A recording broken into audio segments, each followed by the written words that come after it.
Welcome back, everybody, to the season of encounters. That's right. We're back live once again with official Bigfoot reports from White County, Georgia.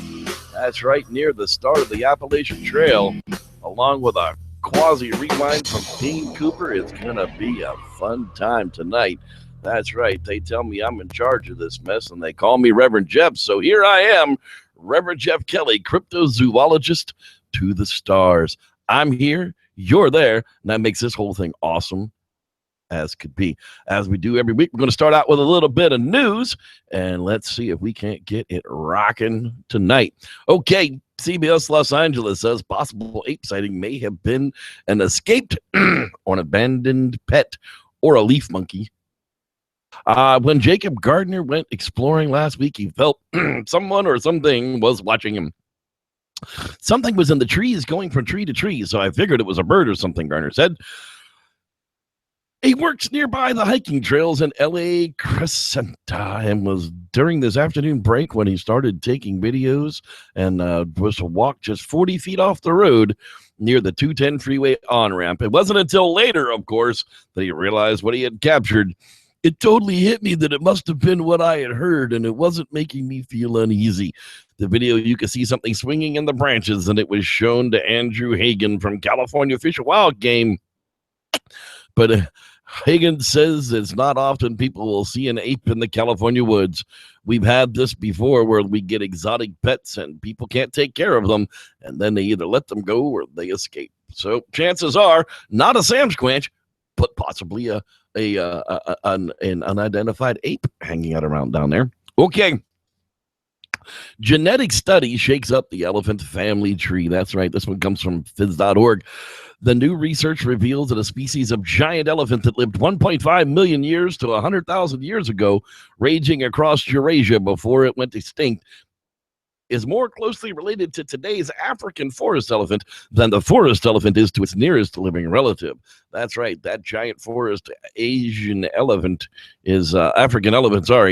is the descendant of a 1.5 million year old giant savanna elephant. That's right. The study challenges a long-held assumption among paleontologists that the extinct giant Paleoloxodon, I don't think I put an extra L in there somewhere else, I'm not the Latin guy, was mostly closely related to the Asian elephant. The finding reports in the Journal of eLife also add to the evidence that today's African elephants belong to two distinct species and not one, as it was once assumed. So the DNA genomes are definitely coming along. That's why we bring stuff like this up.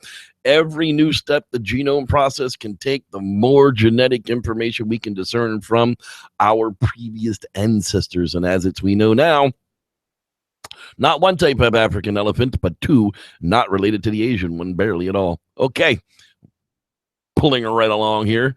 A new population of the secretive bay cat discovered on Borneo. So here it is, another large mammal. People barely ever see this thing. Scientists are one step closer to understanding the secretive bay cat after capturing camera trap footage below of a species in a forest where it was thought that it did not exist.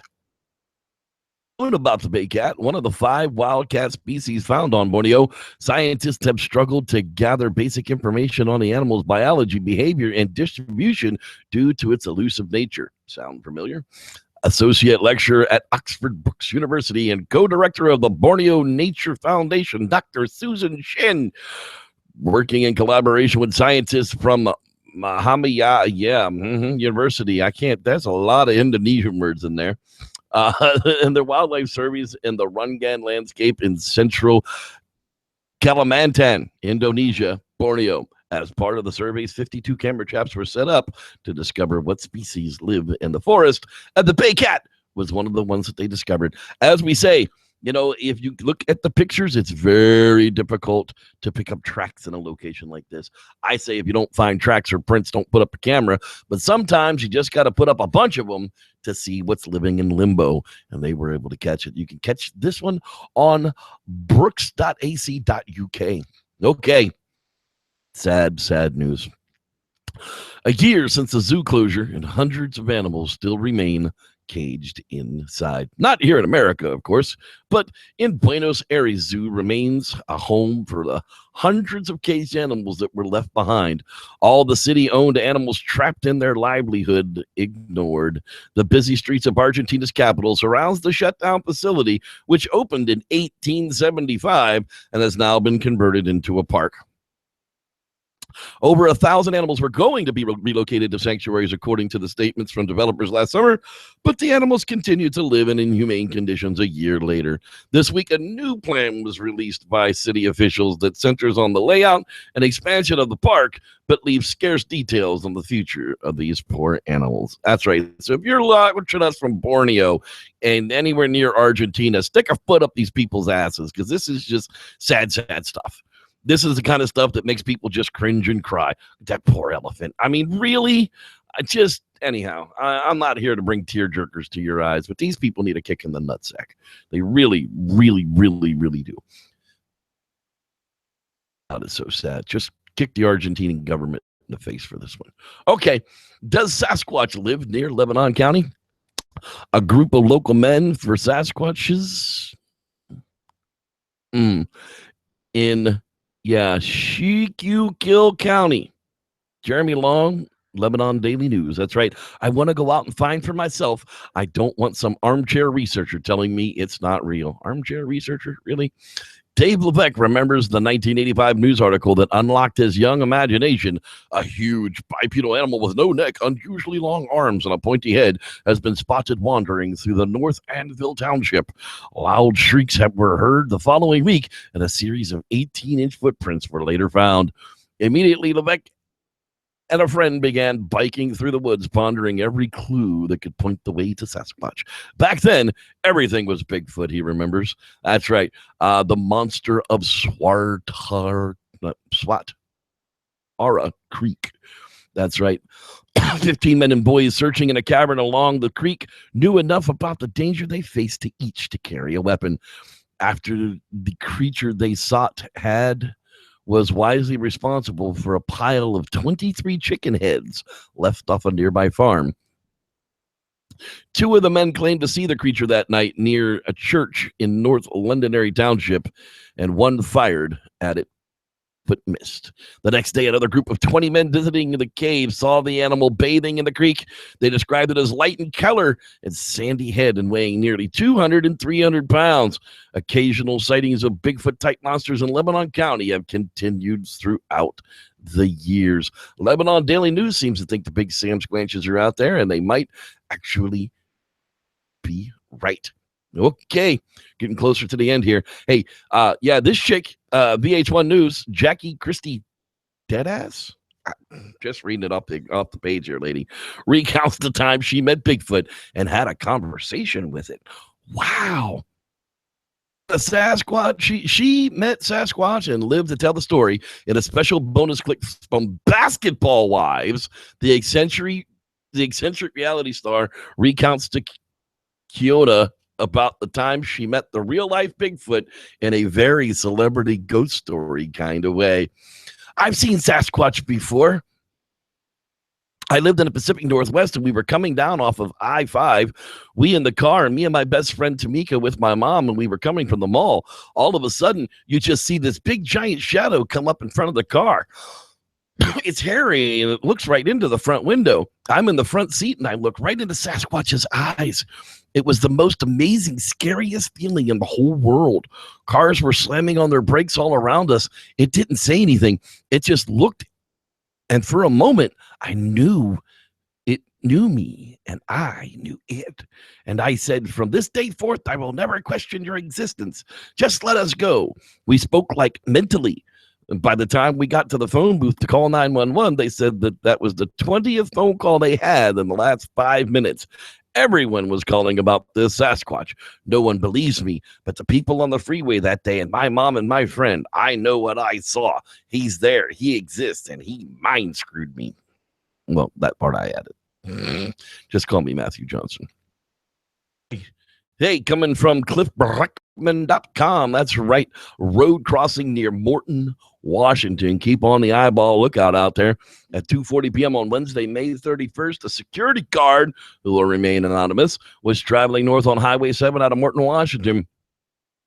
As he passed a clear cut on his left, he saw a huge, hairy figure run bipedally from left to right across the road in front of him, seemingly from the trees bordering the clear cut into the heavy brush. The right side of the road was immediately recognized as a Sasquatch because of the figure's size and its speed. The Sasquatch crossed between 100 and 200 feet ahead of him, and it was already in the road when the witness first noticed it. So you can check that one out on Bigfoot on cliffbarackman.com. Sorry.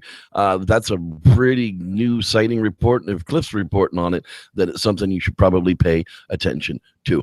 Hey, finishing up the news tonight. If you haven't seen this short yet, go to YouTube and watch it. It's already pushing 10,000 views, but we need to have a couple of more zeros on the end of that. Shallow Water, a short horror film from the director of Batman Dead End, Sandy Colora. Definitely go check this out. The monsters in it are cool. No, it's not a complete story. The whole idea is to get this short seriously watched. Share it. Share it with all your friends. Share it on Facebook. Share it on Twitter. Share it on Instagram. Share it on your grandmammy's butt. I don't care where you share it. Share it everywhere. I'd like to see 1 million views on this thing so that the production house is taken serious enough to make the feature film. You know, friend of the lounge, Mr. Collier Williams, of course, my co-host on Monday nights. This is a friend of his, and we'd like to support them as well. So Shallow Water 2017, a short horror film. Definitely be a cool 18 minutes of your life. You heard it from the Reverend, so it must be true, because I'm the cryptozoologist to the stars. To the stars, people. Do you know what that actually means? Because I don't. Anyhow, we do tonight have a quasi-rewind from the great Dean Cooper, so we might as well go ahead and get at it. Once again, everybody, Mr. Dean Cooper and the Junk Room.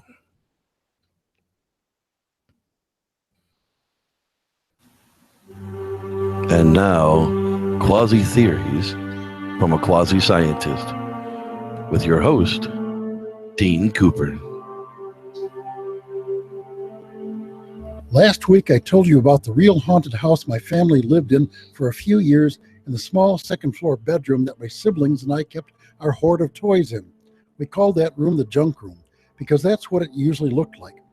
I also mentioned the larger bedroom on the second floor where my next younger brother and I slept. My bed was at the end of the bedroom away from the door. My brother's was, obviously, next to the door. The junk room was down a short hallway to the right, maybe 15 feet away from our bedroom door. The stairs down to the first floor were immediately to the left of our door. The stairs to the basement were under that staircase. The basement door had a hook and loop lock that we always used at night because the basement door to the outside was a classic old farmhouse-style slanted cellar door that could be easily broken into. Our dad worked nights and my mom feared burglars. One night around 2 a.m, I was woken by the sound of the junk room door opening, which, as I said last week, we kids kept locked from the outside. I heard the sound of a large dog, German Shepherd size or larger, walk from the junk room into the bedroom, its toes tapping heavily as it walked. We had no such pet dog.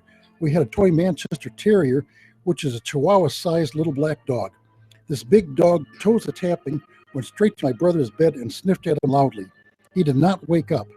I then heard it circling tightly for a few seconds and lie down. I was petrified, not the least because there was a large oval rug right where it somehow tapped its toes before laying down. It lay there for about 20 minutes, then got up and went down the stairs, toes still tapping away. It then went down the basement stairs. The stairs to the second floor were fully carpeted, yet those toes tapped. It went down the basement stairs, though the basement door was locked. A few minutes later, I cautiously got out of bed and looked at the junk room door. It was closed and locked. I carefully went down the stairs, woke my mother to see if she'd heard anything like a big dog walking around. She heard nothing, and a little dog was sleeping at her feet under the blankets. She said I was nuts and went back to sleep. I went to the basement door, unlocked it, turned the lights on, looked down the stairs, saw no dog. Turned the lights off, closed the door, and locked it. No way in hell was I going down those stairs and check for stray ghostly doggies. If you missed last week's Squatchers Lounge podcast, go watch it to hear the first part of this story. Or you can read the text of last week's story, as well as the text of all my quasi-scientist blatherings at Bidin.com. That's BHAIDIN.com. Well, there you have it. Down the stairs to check for ghostly doggies. Not in this lifetime, I don't. Hey, this is where we take the opportunity to say hello to my little friends. No, to all of my good friends that are hanging out here live in the chat room. If you would like to join us here live and chat with the people that are out there, we are here Wednesday nights, just about 8 p.m. Pacific time. That's right. Specifically, that's right, at Pacific time. And you can join in the chat room as well. Let's see here. We've got Starshine. She's hanging out with us tonight, of course. Mr. Collier Williams, he's hanging out as well. There's our arch nemesis. Squatch Box, Mr. Christopher. What are you doing? You be nice to your mama, or she's going to concho you. Western New York Bigfoot. Hey, how you doing there? Glad you are there as well. Natalie Smith, Jeremy Harrison, Lance Windsor. Wow, man, we are just stuffing them up tonight. Oreo Cream Rocks. Yes, it does. Dave Stump. Oh, Danny Boy, Brown Dwarf, Rod Dupree. He's always in the place to be. That is right. Asderland Drake, how you doing in the house as well? Let's see, there's more people that I haven't spoken of yet. I'm sure of it. Dean Cooper, our quasi-theorist, of course, he's floating around out there somewhere as well. Let's see here, Mr. Sam Squanch Rivera, how you doing, sir? Glad you're with us as well tonight. If you haven't said hi to me down below yet, I don't know you're here, so I really can't say much to you. It's your own fault. Come here, join us Wednesday nights, and I will say hi to you as well, as long as you leave me a comment in the chat box. That's right. Mr. Hobo Man 5, how you doing? Glad you could join us as well. Andrew Jones is in the house. See, there's got to be more people up here as well. I'm only like halfway there. There's a Joe Nicholas. How you doing? Glad lots and lots of new names, new faces in here. It's fantastic. Haunted. Hey, peace back at you. So glad you're here with us tonight. It's a cool name, just Haunted. William Robinson. Hey, glad you're here as well. Right back at you. We're getting close to the top now. There's Bobby Reichs in the house. How you doing, pal? Hope you're feeling healthy this week. That is my truthful statement to you, sir. Where are we? We're getting up really close to the top. I will check back to the bottom again to make sure I didn't miss anyone. And I thank each and every one of you guys for spending your Wednesday evening with me. And we're going to be getting to the Bigfoot stories here, the official reports, in just a moment. Let's make sure we didn't skip anybody at the bottom of this mess. And I think we have got everybody covered as well. Vicky Keeling. Ha! I didn't say your name before, but I did say it now. That way you didn't get missed as well. So glad every one of you guys are out there. Whoop, there's a Steen O'Ronnie. How you doing? And I'm sure I'm missing Gary and Whitney White. I know they're out there somewhere, whether they're driving or sleeping or doing something. It is absolutely crazy stories out there. They're gonna be new. Hey, we're going camping in the Sierras the 24th of August through the 27th of August. If you're interested in getting on board, contact me on Facebook or email me at sloungepodcast@gmail.com, and I will get all the information to you. It is just about full up. We've got 2-3 spaces probably still available. And, you know, if you want to do a custom trip, we can do that as well. But for the big open trip, we are just about full up. So if you really were thinking about getting in, now's the time to contact me. At least get your name on the list and reserve your spot. You can always back out. It's no big deal. I mean, not most, but some people do. So don't worry about that as well. If you want to get your name on the list, do it now. Natalie Smith, Northeast Tennessee. That's right. We're talking about what? Yeah, we're talking about the Georgia, White County, Georgia, specifically.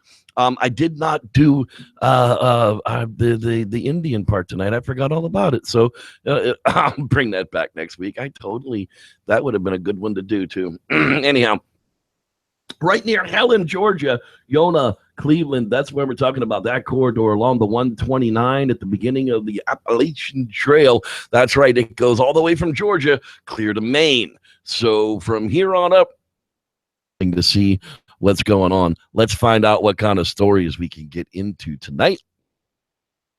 All the way back to 1979, a daylight sighting by an artifact hunter northwest of Cleveland. That's right. It was off of a Forest Service road near Alt 75. While returning home from a day of walking in a clear cut looking for Indian artifacts, the clear cut was located at the foot of the southeast end of the Horse Range Mountain near Loudsville Campground in White County, Georgia. I was driving on a Forestry Service road when I saw what at first I thought was a bear about 200 yards away. But when I stopped and watched it, I saw that it was not a bear. It walked upright with a slight stoop for about 75 yards down a hill towards a small creek that was bordered by trees and brush.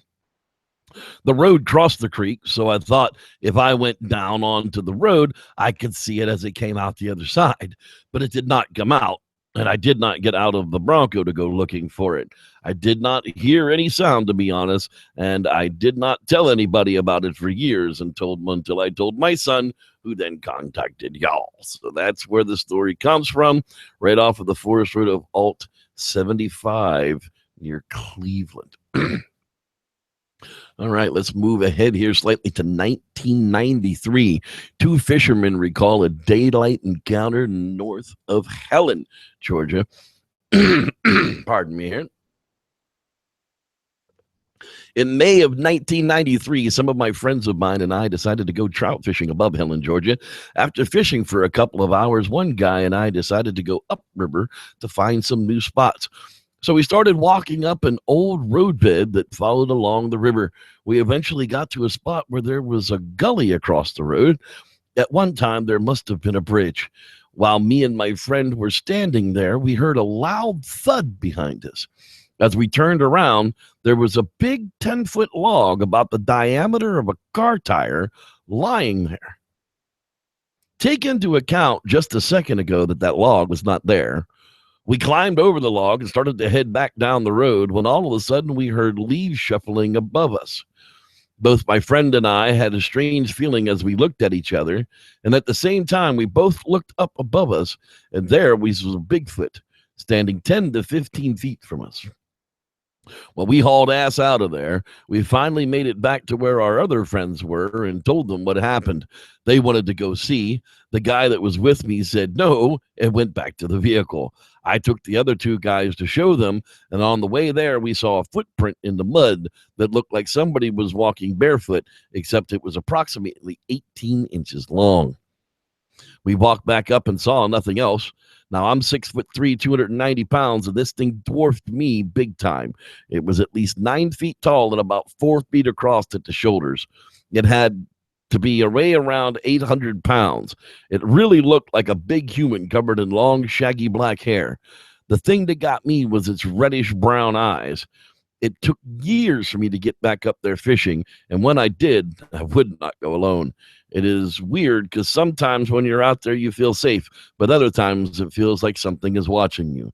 Since then, I've heard wood knocking, vocalizations, and had rocks thrown at me. I do not hesitate to go up there anymore, but I still won't go alone. Yeah, I wouldn't go alone either. Poplar Stump Road off of Forest Service Road 44 near Helen, Georgia, if you're keeping track out there. We're going to see here 1999 in the fall, evening sighting by motorist on Highway 75 near Dukes Creek on Thanksgiving night. Aw, it's like a Bigfoot campfire story. It was near Duncan Bridge between the turnoff for that road and Highway 17. Nearest towns are both Cleveland and Helen on Highway 75. It was on Thanksgiving night in 99. I was driving home from my daughter's apartment in Cleveland, Georgia, when suddenly I thought I saw a man crossing on Highway 75. I hit my brakes and realized that it was not wearing a nose and was covered in hair like a bear, but it walked upright and hunched more like a man or a huge ape-like thing. It was definitely not a bear. Twerk no bear. It was large and long-armed. It turned its head and looked over at me, then swiftly jumped down a huge drop and disappeared into the woods. It all happened so fast, I was shocked and went home, not sure what to believe. And had I seen at the moment, before then, I had never been sure something like that had existed, and I tried to rationalize what I had seen, but now I am convinced that it was, in fact, neither man nor bear nor simple ape.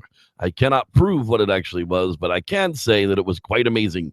Either that night or the next morning, I called animal control saying I saw a bear, believing that it wouldn't be taken serious if I knew what I know I saw. There were cattle nearby that needed protection. Wow, they're cattle. They see cattle and Bigfoot. You know, well, Bigfoot don't eat cattle because they know Bigfoot know that cows is people food, according to some people on TV. Anyhow, okay, moving up here again. 2004. Bam! Witness watches tall biped cross her backyard. That's right, in Helen on Highway 17. Sound familiar? I was sitting on my couch watching TV with small dogs around me. My male Yorkies saw it when I did out our back door. It was still daylight. I thought it was a man at first, but it was too large, too dark, and fleeting. The dog jumped up and ran to the back door, but I moved slowly over there, being a little frightened. When I looked out the door, it was gone. My first impression of it being a man was because of the general shape, but the dark figure wasn't wearing clothing, and it had to be over 10 feet tall to see it through the doorway like I did. Well, I was able to see the upper body from where I was sitting. The porch drops off with a stairway to the patio around the pool. That's where it was walking rapidly to the next house. By the time I got to the door to look out there, it was gone. My instinct was to check the gate, and I saw it was still latched and locked, never having been opened. It wasn't a human. It was too large. And it wasn't a bear. It was running upright. I can't come up with any other thing that it could be, or what could it do with it. And having seen what I saw in 1999, I don't take this lightly. No, ma'am, you sure shouldn't. She saw her a 10-foot Sasquatch running through her backyard near Helen, Georgia. And you know what? In places like that, it probably happens. All right, the last official Bigfoot report of the night. We're moving on here to 2009. Motorist has daylight sighting on Georgia 75 between Helen and Cleveland. All right, it's about 0.2 miles north of Duncan Bridge. I think we've heard that before. Georgia 75.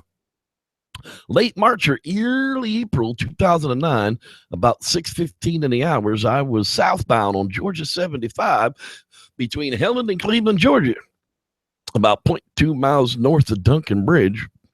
As I rounded a bend, I saw something getting ready to cross the road from east to west. As I slowed, my first thought was that someone was dressed in a costume.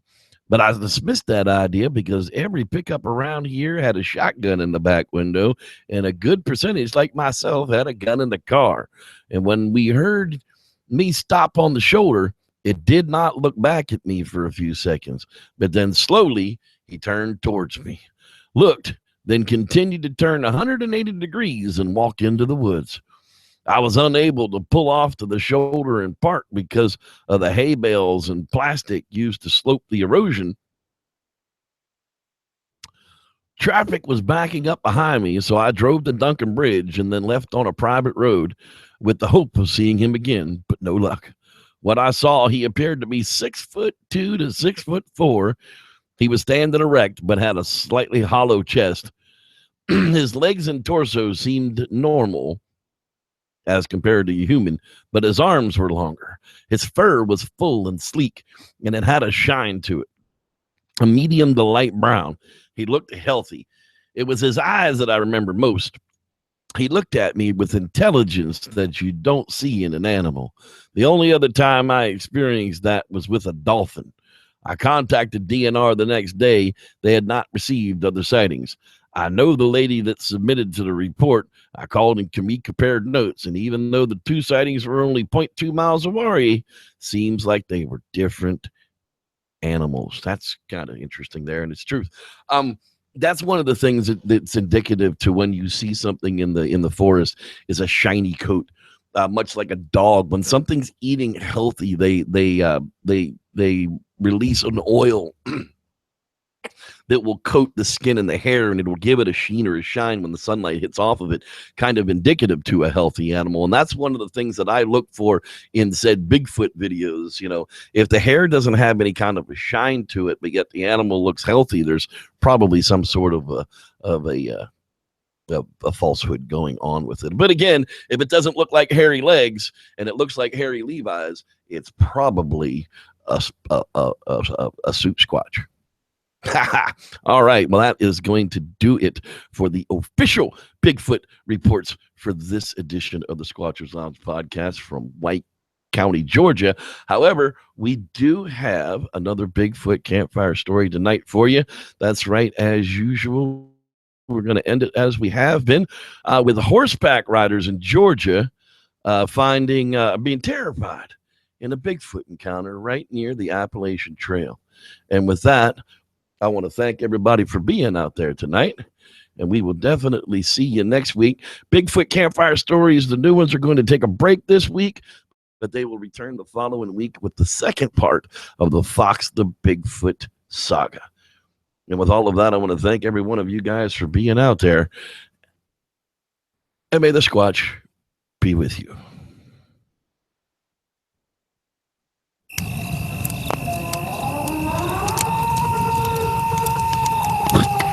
What the hell is that?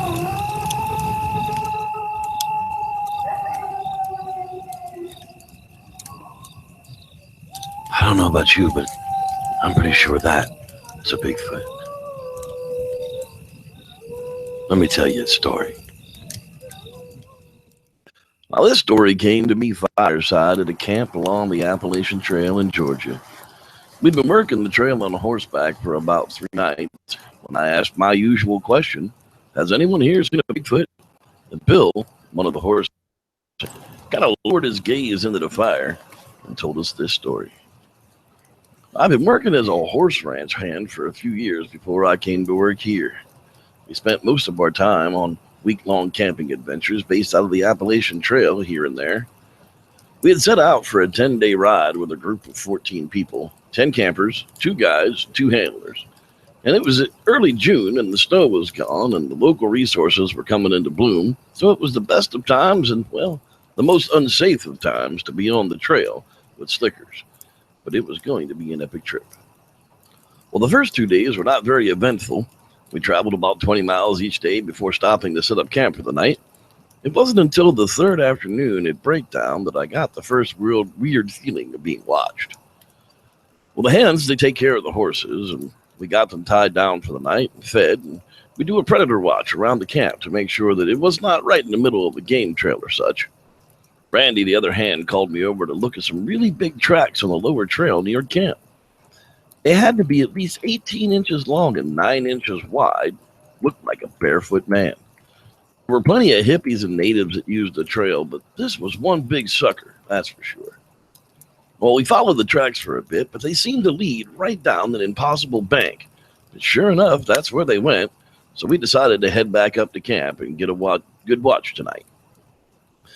The camp got themselves fed and they gathered around the fire talking and singing, and that's when it all kind of started. Just as the fire got quiet for something, 30 yards away let out some sort of a call.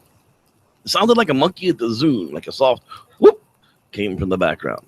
Several people heard it and got up from the fire to investigate. I lit up my flashlight and I pointed it towards the noise, but there was nothing there. We all returned back to the fire for a bit. About an hour had passed, and one of the girls asked, "Hey, who threw a rock at me?" She said there'd been struck in the back with a rock, but when we looked behind her, there was no one there. All of the campers were accounted for around the fire, and none of the staff would do such a thing. Something strange was definitely going on. And the very next the horses began to stir. It was very odd for these horses, as they'd been on this trail every 2 weeks for years. They knew the routine, so I went to go check it out. Sure enough, on the outside edge of the rope corral, there were some more of those big bear tracks. So I whistled for Randy to come over and join me. Well, Randy jogged over with his shotgun and his big light, and we started to follow those tracks once again. Well, this time they led right up to the base of a big tree. When we shined the light up in the tree, well, we lit up a very strange-looking creature that we had never seen before. Randy grasped. It took note of this thing was 8 feet up in the air, already on a sturdy branch, so it was tough to say how tall it was. It really looked big, even up in the tree. All covered with hair from feet to its chest, and it got kind of thin like a gorilla would seem, but then hairy back all through the face, like a fully bearded wild man. Well, it let out a blood-curdling howl loud enough to make the camper scream, and Randy rang out a shotgun with both barrels high up in the air to scare the beast off. It jumped down to the limb, and it was on. It came running straight for us. Randy had blown both barrels, so there was no ammo left in the gun. It turned so quick, I nearly missed where it went. And again, it went bounding down an impossible-to-climb embankment on the ridge. The campers were all really shaken up, but they hadn't seen the beast. And Randy and I thought better than to tell them what was actually out there, or we'd be making tracks back to camp, and it didn't work out so well to go to the farm in the dark carrying this many people. So we told them it was a bear and assured them it wouldn't be back. Well, Randy and I stood watch the rest of the night, and at first light we began packing up camp as to move on as fast as we might. The end of the trail was a pickup point, so we still had 7 more nights to reach it. Everyone arose and was excited to pack up and move on as they mostly ate a dry breakfast, and we mounted up and moved on. The rest of the trip went on uninterrupted by the creature, but Randy and I didn't sleep much at night until we got back to the ranch. Well, it seems you never can tell what you might find in the deep, dark woods when you least expect it. Bigfoot in the trees? That's a game changer. Thanks for listening. I'm Reverend Jeff, and may the Squatch be with you.